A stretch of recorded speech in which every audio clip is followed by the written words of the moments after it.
Hey guys, welcome back to my channel. So ఈరోజు vlog ఏముండబోతుంది అంటే, నేను ఇండియాలో ఉన్న కొత్త టెంపుల్కి వచ్చాను, Shri Venkateswara Swami temple which is in Bhuvanagiri. So నేను ఇది ఫర్ ద ఫస్ట్ టైం వస్తున్నాను. So I'm going to show you guys how the temple is and I'm going to explain little bit if I know the information. So stay tuned. ఇది మనకి temple entrance guys. So temple entrance నుండి కొంత దూరం వరకు vehicle allowed ఉంటుంది, అంటే like parking LADS left and right సైడ్లో ఉన్నాయి. సో అక్కడ మనం పార్క్ చేసుకున్న తర్వాత కొంత దూరం వరకు మనం నడుచుకుంటూ వెళ్ళి ఆ తర్వాత 108 స్టెప్స్ అట్లా ఎక్కాలి గైస్. ఎక్కిన తర్వాత అప్పుడు మనం టెంపుల్ ఏరియాకి ఎంటర్ అవుతాం అనమాట. సో మోస్ట్లీ ఈ వ్లాగ్లో మీరు ఏం ఎక్స్పెక్ట్ చేయొచ్చు అంటే, I literally want to share my experience of visiting Swarnagiri temple guys. So ఎందుకంటే నేను ఇండియాకి వచ్చిన ఈ టైంలో లైక్ చాలా మెంబర్స్ చాలా వీడియోస్ పెడతా ఉండే అనమాట. So that actually made me to go and visit this temple. So అందుకనే వెళ్ళాను. Guys, there are few things which I want to share with you. So weekends lo aithe I would not suggest anyone to go to this temple endukante chaala crowded untundi and unfortunately okavela enda kodutundi anante ఎండలో మాత్రం it is impossible to stay in line and wait. And ఇంకొక విషయం ఏంటి అంటే, it's a mandatory thing to carry change guys. ఎందుకంటే లాకర్లో మనము ఏమంటారు మన థింగ్స్ పెట్టాలి అంటే we need to carry change. Temple management వాళ్ళు they were like they are careless and they didn't wanted to give us change. నేను ఎందుకు ఇవ్వట్లేదు అని చెప్పేసి అడిగినప్పుడు మాకు టెంపుల్ మేనేజ్మెంట్ ఇవ్వట్లేదు, సో మా దగ్గర చేంజ్ లేదు, మీరే తెచ్చుకోవాలి అని చెప్పేసి అనుండే అనమాట. So that is one thing which I didn't like. And also మేము ఇది స్టార్ట్ అయిన కొత్తలో వెళ్ళాం కాబట్టి maybe like they are still figuring out the system కావచ్చు.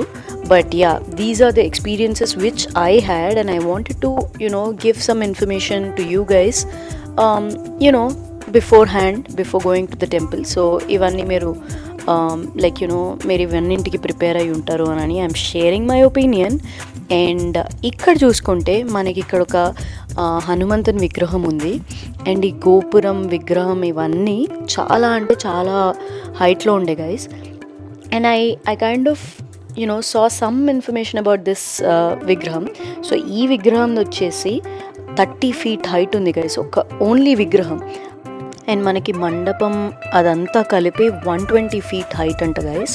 So it was crazy. నేను ఇంత పెద్ద విగ్రహం కానీ మండపాన్ని కానీ like I never saw it. And ఇంకోటి ఏంటి అంటే, ఇక్కడ మనకి లక్ష్మీ నరసింహస్వామి విగ్రహం ఉండే. అండ్ అగైన్ గైస్, సో ఇక్కడ ఇట్లా విగ్రహాలు పెట్టి ఉన్న దగ్గర కూడా పూజలు అవన్నీ ఇంకా స్టార్ట్ అవ్వలేదు ఏమో అన్న ఫీల్ ఉండే. ఎందుకంటే మనకి యూజువల్గా టెంపుల్కి దగ్గరలో ఇప్పుడు అయ్యగారులు ఇట్లా ఉండి పూజ చేస్తూ ఉంటారు కదా. So it wasn't like that. మనం వెళ్ళి జస్ట్ విగ్రహాలను చూసుకుంటూ వెళ్ళడం అన్న టైప్స్లో ఉండే. Maybe like within few months or like 1 year అలా అన్నీ ఇంకా మొత్తం డెవలప్ అవుతుంది అనుకుంటా. But yeah, overall temple was really big guys. And ఒకవేళ మనం ఫ్యామిలీతో వెళ్తే మాత్రం ఇట్ ఈస్ రియల్లీ గుడ్. మనకు అన్ని దేవుళ్ళని దర్శనం చేసుకునేలాగా ఒక దగ్గరే ఒక ప్లేస్లోనే అన్న టైప్లో ఉండింది. I like the temple. I like everything except the service which we experienced at the temple. And నేను మీకు ఇప్పుడు కోనేరు ఎలా ఉంటుంది ఏంటి అని అనేది నేను చూపిస్తాను. సో బేసికల్లీ ఈ కోనేరు ఇస్ సంథింగ్ స్పెషల్ గైస్. ఎందుకంటే నారాయణ స్వామి విగ్రహం ఉంటుంది. అండ్ నారాయణ స్వామి విగ్రహం from the information which I know, so ఈ విగ్రహం అనేది ఫస్ట్ విగ్రహం వచ్చేసి ఇట్లాంటిది నేపాల్లో ఉందంట. అండ్ సెకండ్ విగ్రహం ఇక్కడే మనకు స్వర్ణగిరి టెంపుల్ దగ్గర ఉంది. So that is one interesting thing about this Koneru guys. So నాకు కోనేరు అయితే చాలా నచ్చింది. And that's all for today's vlog guys.